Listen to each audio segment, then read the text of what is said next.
एक अमीर बाप की घमंडी बेटी को लगता था कि पैसा और रुतबा ही सब कुछ होता है। उसे आदत थी कि हर कोई उसके सामने झुक जाए। लेकिन जब एक साधारण सा दिखने वाला लड़का उसकी ज़िंदगी में आया तो पहली बार उसके घमंड को सच्चाई की टक्कर मिली, जिसे वह हमेशा औकात से नीचे समझती थी, जिसका वह रोज़ कॉलेज में सबके सामने मजाक उड़ाती थी। लेकिन जब उस लड़के का सच सामने आया तो पूरा कॉलेज दंग रह गया था। आखिरकार कौन था वह लड़का? पूरी सच्चाई जानने के लिए वीडियो को अंत तक जरूर देखें।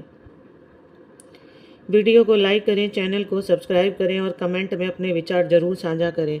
दोस्तों, यह कहानी है मुंबई के सबसे high class college Saint Joseph College की। हर दिन जहां किसी रॉयल शो जैसा माहौल रहता है, चमचमाती गाड़ियां, चश्मों के पीछे छुपी घमंडी आंखें और सोशल मीडिया के लिए पोस्ट करती जिंदगियां, जैसे यह कॉलेज नहीं कोई रनवे हो। उसी रौनक भरे माहौल में उस दिन उतरी एक लड़की, तानिया सिंह। तानिया मुंबई के मशहूर रियल एस्टेट और राजनीतिक रसूखदार सूर्य प्रताप सिंह की इकलौती बेटी। कॉलेज में जैसे ही उसकी ब्लैक मर्सिडीज रुकी, सबकी नज़रें उसी पर टिक गईं। तानिया की खूबसूरती सिर्फ उसकी बड़ी बड़ी आंखें, चमचमाते बालों और महंगी ड्रेसेस में नहीं थी। उसकी चाल, उसके लहजे, उसकी मुस्कान, सब कुछ जैसे रुतबे में डूबा हुआ था। लड़कियां उसके जैसा बनने की कोशिश करती थीं और लड़के उसके आसपास मंडराने की। लेकिन उसी दिन उसी कॉलेज गेट से एक और शख्स दाखिल हुआ, साहिल राज।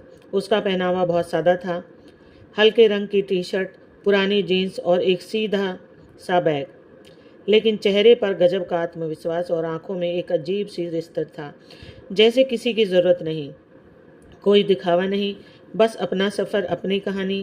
पहली ही क्लास में प्रोफेसर ने एक प्रोजेक्ट असाइनमेंट के लिए ग्रुप्स बनाने की बात कही और शायद यही किस्मत का खेल था कि तानिया और साहिल एक ही ग्रुप में आ गए। तानिया ने उसे देखा जैसे कोई महंगे रेस्टोरेंट में थाली में गलती से नींबू रख दिया गया हो। उसने होठों को मोड़ा और धीमे तिरस्कार में बोली, सीरियसली मेरे साथ? फिर अपनी सहेली से कहती है, लगता है अब सेंट जोसेफ में स्कॉलरशिप वाले स्टूडेंट को एंट्री मिल गई है। साहिल ने नज़रें नहीं उठाई, बस एक सीधा और सदा हुआ जवाब दिया, प्रोजेक्ट की डेडलाइन पास है, हमें समय बर्बाद नहीं करना चाहिए। उसका जवाब सीधा था, लेकिन उसमें जो ठहराव था वह तानिया को भीतर तक छू गया। वह तो हमेशा यही सोचती थी कि उसके सामने सब झुक जाते हैं या फिर बदल जाते हैं, लेकिन साहिल, उस पर तो जैसे उसकी बातों का कोई असर ही नहीं हो रहा था।